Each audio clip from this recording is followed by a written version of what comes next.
تو اس کا بوال اس بات پر ہوگا کہ ہم نے ان احتیاطی تدابیر کی پابندی نہیں کی۔ ہمیں ایک منظم قوم ہونے کی حیثیت سے اس بات کا مظاہرہ کرنا چاہیے کہ الحمدللہ ہم اپنے عبادات پورے جذبہ ایمانی کے ساتھ، لیکن ساتھ ساتھ پورے نظم و ضبط کے ساتھ انجام دینے کے لائق ہیں۔ یہ ہماری خوش قسمتی ہے کہ الحمدللہ ان احتیاطی تدابیر کے ساتھ ہم مسجدوں کے اندر جائیں گے، نماز باجماعت کریں گے، جمعہ پڑھیں گے، تراویح پڑھیں گے، اور اس وقت شاید یہ فخر، یہ شرف صرف پاکستان کو حاصل ہے کہ اس میں ان چیزوں کا پورا اہتمام ہوگا۔ لیکن یہ اس کی کامیابی اسی وقت ممکن ہے جب ساری قوم اپنی ذمہ داری محسوس کر کے ان تمام احتیاطی تدابیر کو سنجیدگی کے ساتھ لے اور اس کا مظاہرہ کرے کہ وہ ایک منظم مسلمان قوم ہے۔ تو اللہ تعالیٰ کے فضل و کرم سے مجھے امید ہے کہ اگر ان احتیاطی تدابیر کے ساتھ ہماری نماز باجماعت اور جمعہ اور تراویح جاری رہے گی تو انشاءاللہ میں اللہ تعالیٰ کی رحمت سے امید کرتا ہوں کہ یہ وبا کو دور کرنے کا ایک بہت بڑا ذریعہ ثابت ہوگی، کیونکہ وبا جو کوئی آتی ہے وہ اللہ تعالیٰ کی مشیت سے آتی ہے، اور اگر جاتی ہے تو بھی اللہ تعالیٰ کے فضل و کرم سے جاتی ہے۔ اور یہ رمضان کا مہینہ آنے والا ہے، اس سے پہلے بھی نماز باجماعت، جمعہ اور عبادتیں اور اللہ تعالیٰ کی طرف رجوع، یہ سب سے بڑا مومن کا ہتھیار ہے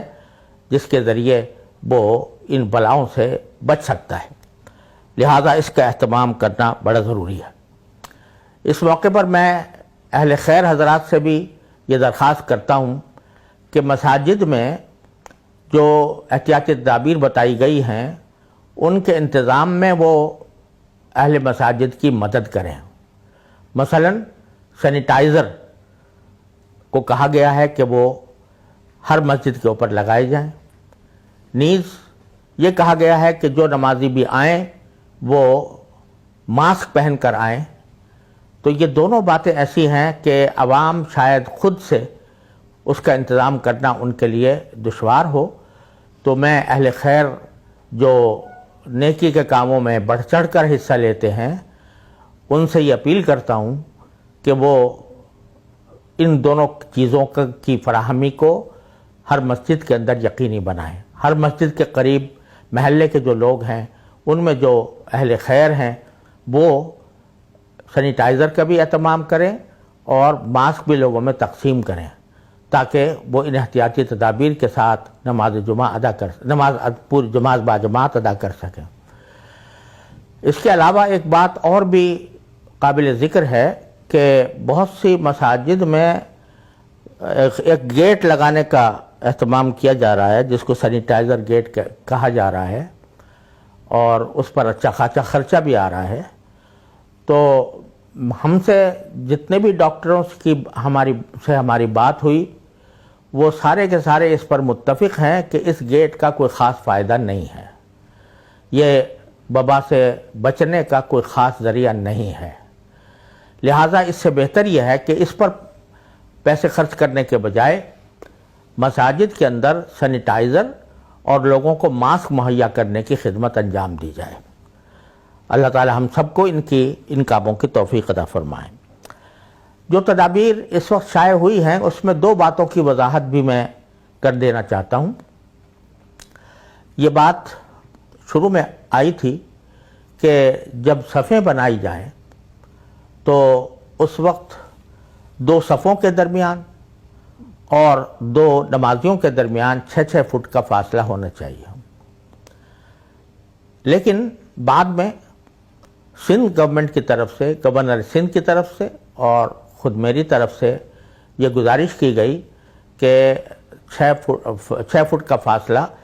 دو صفوں کے درمیان تو ہونا چاہیے، یعنی پہلی صف اور دوسری صف کے درمیان 6 فٹ کا فاصلہ ہو، لیکن جہاں تک ایک نمازی اور دوسرے نمازی کا تعلق ہے اس کے بارے میں یہ گزارش کی گئی کہ اس میں 3 فٹ کا فاصلہ کافی ہے۔ کیونکہ WHO نے یعنی عالمی ادارہ صحت نے جو رمضان کے بارے میں ہدایات جاری کی ہیں وہ بڑی حد تک ہمارے مطالبات کے مطابق ہیں، اور ان میں یہ کہا گیا ہے کہ نمازیوں کے درمیان 3 فٹ کا فاصلہ کافی ہے۔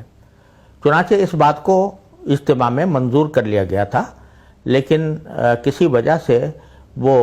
تحریر کے اندر نہیں آ سکا، لہذا میں اس کی وضاحت کرنا چاہتا ہوں کہ 3 فٹ کا فاصلہ بھی انشاءاللہ کافی ہوگا، جیسا کہ WHO نے سفارش کی ہے۔ دوسری بات یہ ہے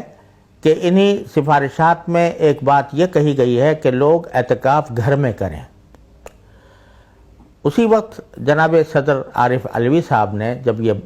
لفظ بولا تو پھر بعد میں اس کی وضاحت فرمائی تھی، وہ یہ کہ مسجدوں میں اجتماعی اعتکاف نہ ہو۔ یہ بعض اوقات یہ ایک طریقہ چل پڑا ہے کہ لوگ کسی بڑے عالم یا کسی بڑے شیخ کے ساتھ سینکڑوں کی تعداد میں اعتکاف میں بیٹھتے ہیں، تو وہ جو اجتماعی اعتکاف ہوتا ہے اس میں ان تمام رعایتوں کا لحاظ نہیں رکھا جا سکتا جو تجویز کی گئی ہیں۔ اس لیے مقصد یہ ہے کہ اجتماعی اعتکاف نہ ہو۔ مردوں کا اعتکاف گھر میں نہیں ہوتا، عورتیں کر سکتی ہیں لیکن مردوں کا اعتکاف گھر میں نہیں ہوتا، لہذا مقصود کو سمجھ لینا چاہیے کہ مقصود یہ ہے کہ اجتماعی اعتکاف سے لوگوں کو روکا جائے، اور البتہ مناسب فاصلوں کے ساتھ، اور ایسے کہ سوشل ڈسٹینسنگ کا جو تصور ہے وہ باقی رکھتے ہوئے اگر اعتکاف کیا جائے تو اس کی ممانعت نہیں ہے۔ ایک بات اور میں اپنی تاجر برادری سے عرض کرنا چاہتا ہوں کہ لاک ڈاؤن کے دوران ان کے کاروبار بالکل ٹھپ رہے اور اس کا نقصان سب لوگوں نے اٹھایا۔ اب انشاءاللہ رفتہ رفتہ مختلف کمپنیوں کو، مختلف تجارتوں کو اجازت دی جا رہی ہے، کچھ کو دے دی گئی ہے، تو اب جب وہ تجارت شروع کریں تو براہ کرم اس میں اپنے طرز عمل کو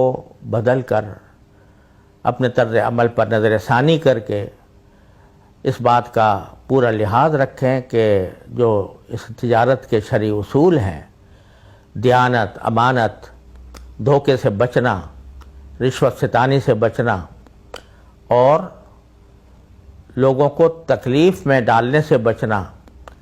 یہ سارے امور ہیں جو جن کی وجہ سے ہم پر اللہ بچائے یہ وبا مسلط ہوئی ہے۔ اب اگر یہ تجارتیں کھلتی ہیں تو ان کو ہر قسم کی بددیانتی سے، ہر قسم کے کرپشن سے، ہر قسم کی دھوکہ دہی سے بالکل پاک ہونا چاہیے۔ اور اسی طرح میں میڈیا سے اور ذرائع نشر و اشاعت سے بھی اپیل کرتا ہوں کہ براہ کرم وہ اللہ تبارک و تعالیٰ کے اس انعام کو سمجھتے ہوئے وہ اپنے طرز عمل پر نظر ثانی کریں، اور عریانی، فحاشی، بے دینی، ان چیزوں کو میڈیا کے ذریعے یا ذرائع نشر و اشاعت کے ذریعے پھیلانے سے مکمل گریز کریں، تاکہ اللہ تبارک و تعالی ہماری توبہ قبول فرمائے اور ہمیں اس وبا کی آزمائش سے عافیت کے ساتھ نکال دے۔ آخر میں اپنے ان تمام رفقا کا تہہ دل سے شکریہ ادا کرنا چاہتا ہوں جنہوں نے اس نتیجے تک پہنچنے کے لیے جو مہم چلائی گئی تھی اس میں کسی بھی طرح حصہ لیا۔ خاص طور پر مندرجہ ذیل علماء کرام ہیں جن کا اس اعلامیہ کی تیاری میں اور مطالبات کی تیاری میں بڑا حصہ ہے۔ اس میں حضرت مولانا مفتی محمد رفیع عثمانی صاحب رئیس الجامعہ جامعہ دارالعلوم کراچی، حضرت مولانا فضل الرحمان صاحب امیر جمعیت علماء اسلام جنہوں نے ٹیلی فون کے ذریعے ہمیں اپنے آراء سے مستفید فرمایا، حضرت مولانا ساجد میر صاحب جو جماعت اہل حدیث کے امیر ہیں، انہوں نے بھی ہمیں ٹیلی فون سے اپنی رائے کا اظہار فرما کر ممنون فرمایا۔ جناب لیاقت بلوچ صاحب جماعت اسلامی کے، ان کے بھی ہم ممنون ہیں کہ انہوں نے ٹیلی فون پر ہماری رہنمائی فرمائی۔ حضرت مولانا مفتی منیب الرحمان صاحب تنظیم المدارس پاکستان کے جنرل سیکرٹری، وہ اس ساری مہم کے اندر پیش رہے۔ اسی طرح جناب مولانا محمد حنیف جالندھری صاحب جو وفاق المدارس العربیہ کے ناظم اعلیٰ ہیں، انہوں نے بھی ہمارے اجتماع سے فون پر گفتگو کی اور بڑی فعالیت کے ساتھ اجتماع کے آراء سے نہ صرف اتفاق کیا بلکہ اس کے بارے میں انہوں نے دوسرے علماء کرام سے بھی رابطہ کیا، اور انہی کے رابطے کے ذریعے مولانا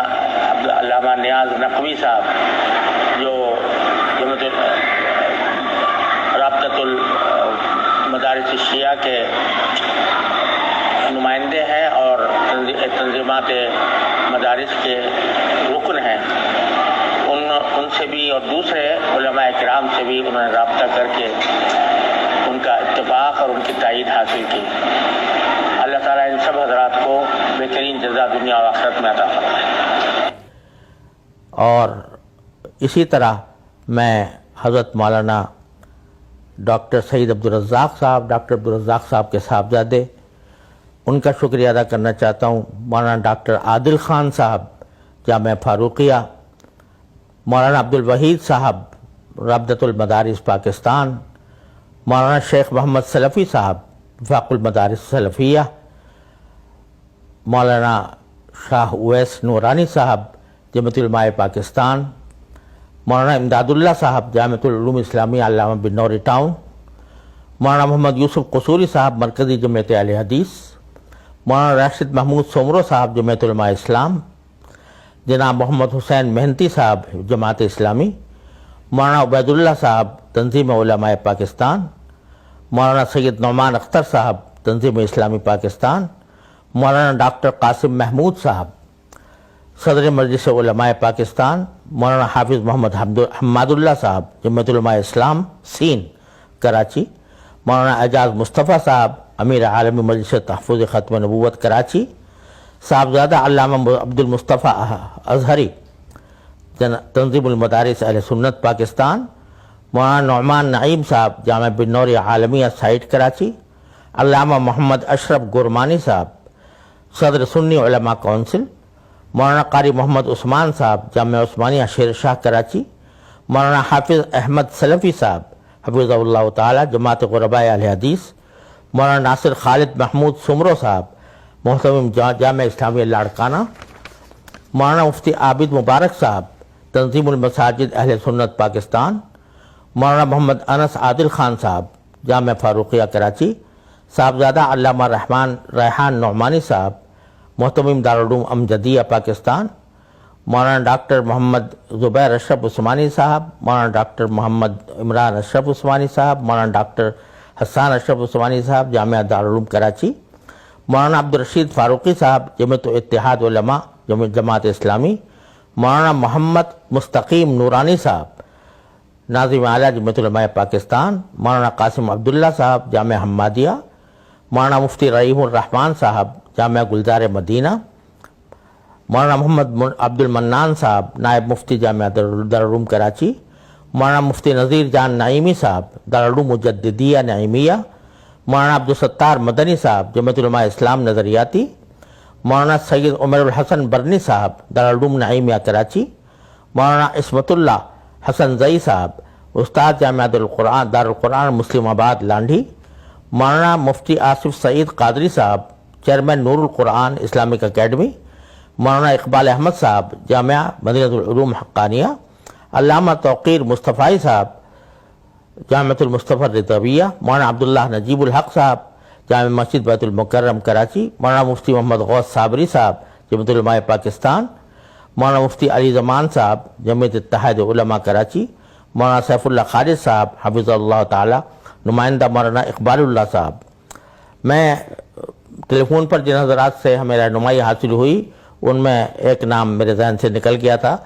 وہ مولانا حامد الحق صاحب ہیں جو حضرت مولانا سمیع الحق صاحب رحمۃ اللہ علیہ کے صاحبزادے ہیں اور جمعیت علماء اسلام سین کے امیر ہیں،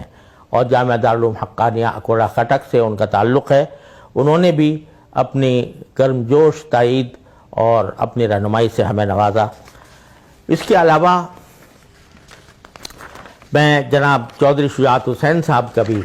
شکریہ ادا کرنا ضروری سمجھتا ہوں کہ انہوں نے ہمارے موقف کی برملا تائید کی، اور چودھری پرویز الہی صاحب نے خاص طور پر تبلیغ جماعت کے سلسلے میں جو شکوک و شبہات تھے ان کو دور کیا۔